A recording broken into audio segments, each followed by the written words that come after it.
வீட்டிற்குள் செல்ல அனுமதி.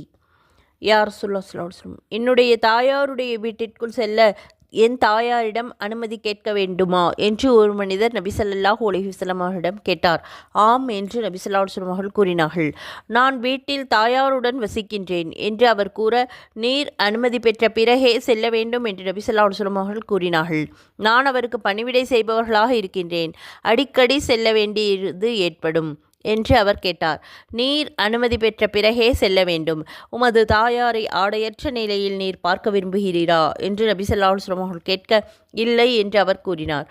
அவ்வாறென்றால் அனுமதி வாங்கி கொண்டே செல்வீராக என்று நபி ஸல்லல்லாஹு அலைஹி வஸல்லம் அவர்கள் கூறினார்கள். ஹஸ்ரத் அதா இப்னு யஸார் ரஹ்மத்துல்லாஹி அலைஹி அவர்கள் இந்த ஹதீஸை அறிவித்திருக்கின்றார்கள். ஹஸ்ரத் ஜுஹைல் ரஹமத்துல்லாஹி அலைஹி அவர்கள் அறிவிக்கின்றார்கள். ஹஸ்ரத் சாதர் ரலியல்லாஹு அன்ஹு அவர்கள் வந்து நபி ஸல்லல்லாஹு அலைஹி வஸல்லம் வீட்டு வாசலில் உள்ளே செல்ல அனுமதி கேட்பதற்காக வாசலுக்கு நேராக நின்று கொண்டார்கள். வாசலுக்கு நேராக நிற்காதீர்கள், மாறாக வலது புறமாகவோ இடது புறமாகவோ நின்று கொள்ள வேண்டும். ஏனென்றால் வாசலுக்கு நேராக நிற்பதால் பார்வை உள்ளே செல்ல வேண்டிய வாய்ப்புள்ளது. அனுமதி கேட்பது பார்வை படக்கூடாது என்பதற்காகத்தான் என்று ரசூலுல்லாஹி ஸல்லல்லாஹு அலைஹி வஸல்லம் அவர்கள் சாதர் ரலியல்லாஹு அன்ஹு அவர்களிடம் கூறினார்கள்.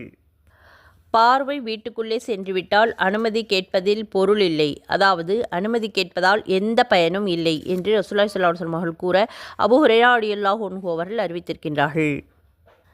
இது போன்ற சிறப்பான சிறிய ஹதீஸ்களை தெரிந்து கொள்ள நமது சேனலை சப்ஸ்கிரைப் செய்து அதில் உள்ள பயான்களை கவனமாக கேட்டு பயனடையுங்கள். லைக் செய்து கமெண்ட் செய்யுங்கள், ஷேர் செய்யுங்கள். ஜஸாக்கல்லாஹு ஹைரன் கசீரா. அஸ்ஸலாமு அலைக்கும் வரஹ்மத்துல்லாஹ்.